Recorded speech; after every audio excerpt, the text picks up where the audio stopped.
আল্লাহ তাআলা বলেছেন লাইলাতুল কদরি খায়রুম মিন আলফি শাহর, কদরের রাত হচ্ছে 1000 মাসের চেয়েও সেরা।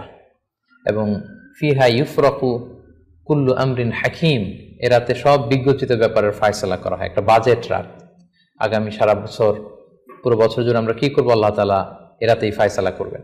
কদরের রাত, আমরা যেন এই রাতে বেশি বেশি ইবাদত করি, কোরআন তেলাওয়াত করি, দোয়া করি, কিয়ামুল লাইলে দীর্ঘ সময় আমরা যেন কাটাই এবং সিজদায় পড়ে যেন আমরা লম্বা সময় দোয়া করি। এই রাতে বিষ্ণু ইসলাম আম্মা জান আয়েশা রাদিয়াল্লাহু তাআলা আনহাকে স্পেশাল একটি দোয়া করতে বলেছেন যে আয়েশা, তুমি যদি কদর পেয়ে যাও তুমি পড়বে আল্লাহুম্মা ইন্নাকা আফুন তুহিব্বুল আফওয়া ফাআফু আন্নি, অর্থাৎ আল্লাহ আপনি ক্ষমাশীল, আপনি ক্ষমা করাকে পছন্দ করেন, আল্লাহ আপনি আমাকে ক্ষমা করেন।